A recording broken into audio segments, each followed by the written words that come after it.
All right, Jurassic Perk, here we go. See what she can do. Full disclosure, I just played a couple matches with this deck and got salty tears because I took hands that I just should not have taken. This is a pretty good opening hand. So we've got a way to protect everything. We've got a mana dork, which is super important. If you don't have a mana dork and or a cultivate in your opening hand, do not take. Not with this deck. This deck, just like all the decks that I like to play, has a little bit of setup time. You know, you can't just right off the bat, turn 0, have a board state, okay? It takes time to build up a board state. One that can grow and support giant beasts, okay? So, let's get our mana dork out there. We don't use it to block, obviously. We want to harvest it for its resources, so hopefully they don't do anything nasty to it.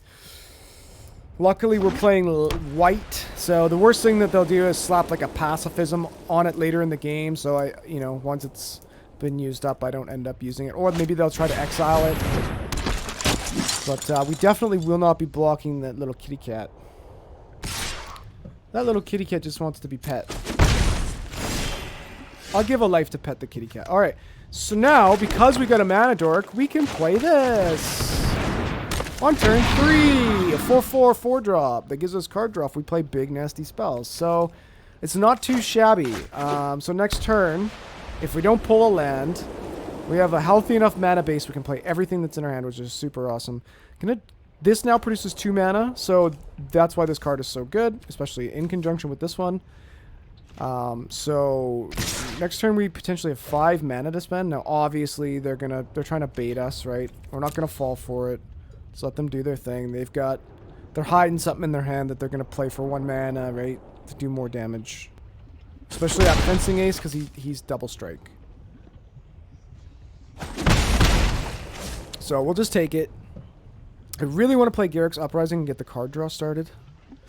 Because we need to get to our Litjara so we can overwhelm them with Thrashing Brontodons. Okay, we pulled land, which is super awesome. Okay, so we got some options here. So we're going to play this. Thank you, Thunder Snapper. So we're going to get some card draw out of this, see what we get. Now we still have 3 mana in our mana pool. We can play a Thrashing Brontodon just to play as a blocker, specifically. Or we can hold on to it and hope that we pull our enchantment, our Litjara, to replicate this. Okay? So we've got 3 mana left. I can save it for this, or I can play her now. I don't plan on getting baited. Let's just, you know what? Let's just keep the mana open. Let's keep the mana open.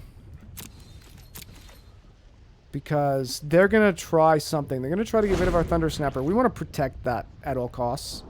And I am gonna use it to block, so I'm gonna let him bait me. This player's gonna go all in. Okay, just watch. They're going to go all in with the fencing ace probably because he has double strike. So what we'll do... Oh. Ooh. Okay. Oh, look what we just pulled. Oh.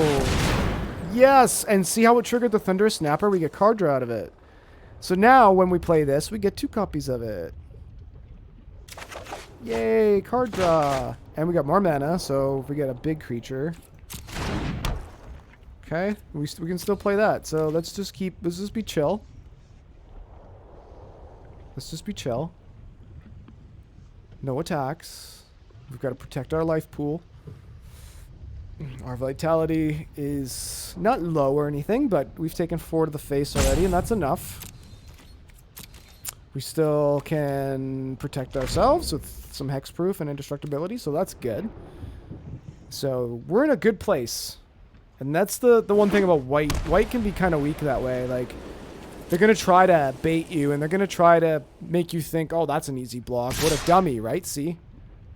So what I'm going to do is I'm going to assign blockers. Okay. And then we're going to cast Heroic Intervention. Well, we're going to go...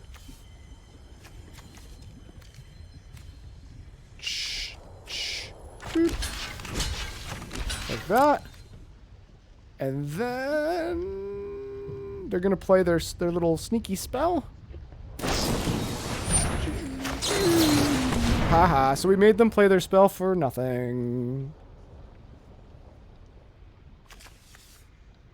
Let's go.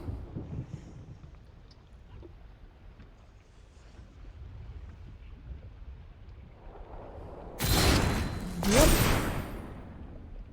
So he has double strike. Still gonna die though. Oh, he had to play 2 spells to save his butt. He was hoping to get us with the first strike, right? So, sorry, this genderless human being had to play 2 spells to our 1 spell, and we still get to keep our healthy board state. Okay. Oh, look what we just drew into. I'll play this as blue just because we got lots of green. I'm gonna play this again.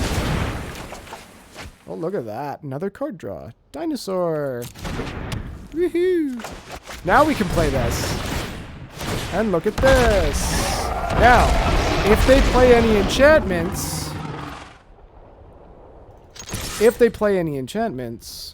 we can pay 1 mana and destroy them.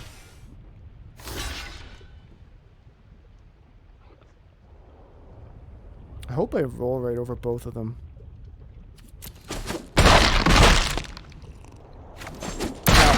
He is going to die, but it was worth it because we got rid of 2 of his creatures.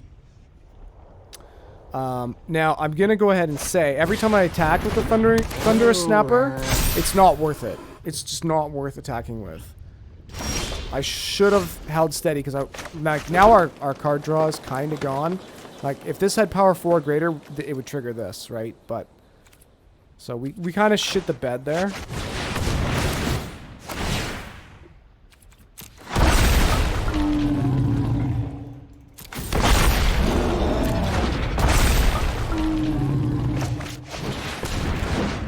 So they're going to start feeling overwhelmed. And we're going to go ahead and just be really aggressive once we get a healthy board state like this. And we've got trample, so we can run over things. So it's good. We're in a good place. Now, I really regret playing that Thunderous Snapper. I should have waited. So take that into consideration when you're playing. Be very... Just pretend the Thunderous Snapper is just a docile wall that can be provoked.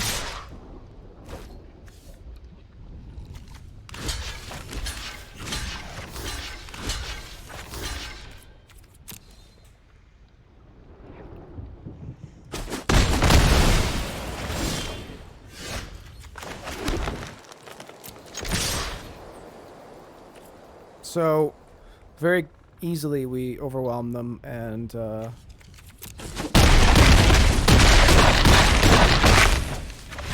we went... White usually likes to try to go wide on you with a bunch of smaller creatures. They tried that on us. It didn't really work for them. But yeah, don't attack with the Thunder Snapper. That's like 3 times now I've, made the mistake of thinking, oh, I can attack now, instead of, holding back. That card is your source of card draw. Like, it's such a good card. And especially in that deck, it triggers some of the other cards in the deck. Unfortunately, we don't replicate it. That's the shitty part about that card. It's not a dinosaur. It's considered a Hydra or a turtle or both, but it is not a dinosaur. So it doesn't benefit from the replication. Now, you could, if you had, say, 4 Litjaras in your hand or in play, you could assign each one of those to a different creature type if you wanted to.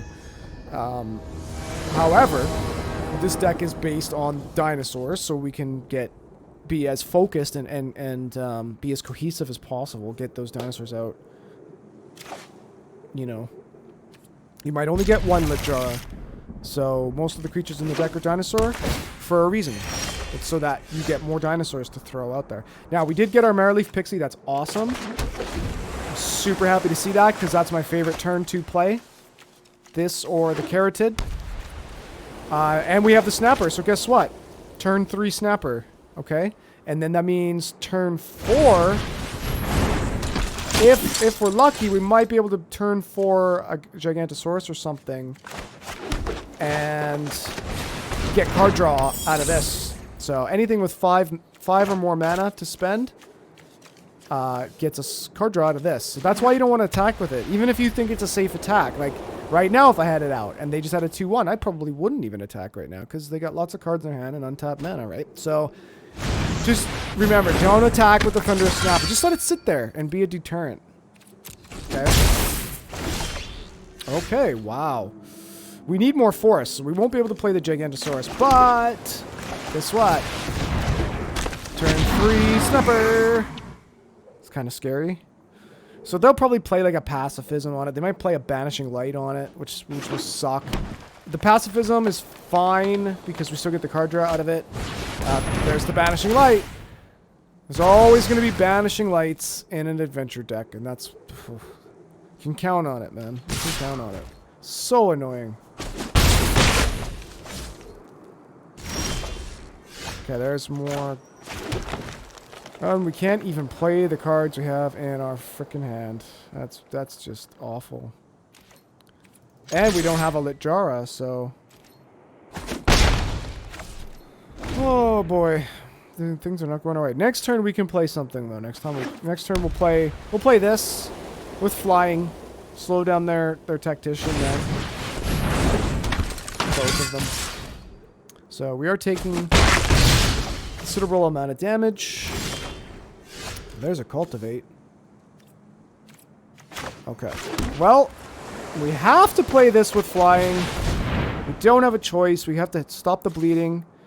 Even if it's just for a couple turns, because we need to set up a board state where we can play some of these other creatures. Now, if we were able to replicate that, I'd assign one as a flyer and one with hexproof, because they probably have another Banishing Light or a Pacifism. I can guarantee you they have at least a Pacifism coming up or in their hand. Okay, well, he's going to tap us so we can get some more damage in there.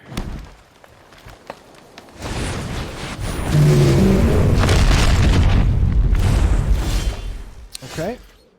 Well, that was nice.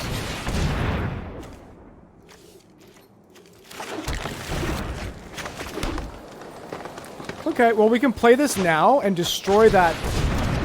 We'll destroy that Banishing Light with it maybe next turn or so. Yeah, you know what I'm gonna do. And guess what?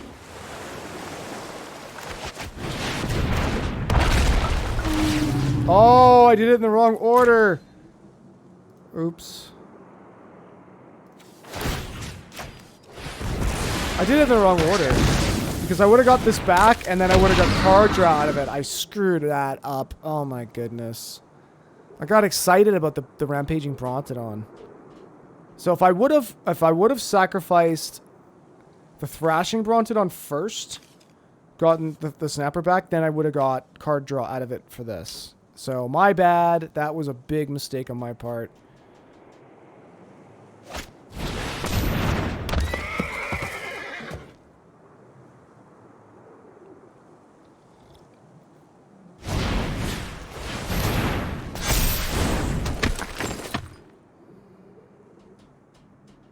Here's the thing. If they attack with that Realm Cloak Giant, I have to block.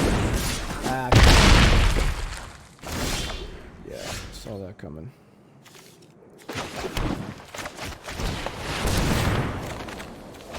Okay, so see, I screwed that up. Now, I'm going to attack with this because it's a 16/16 and screw you.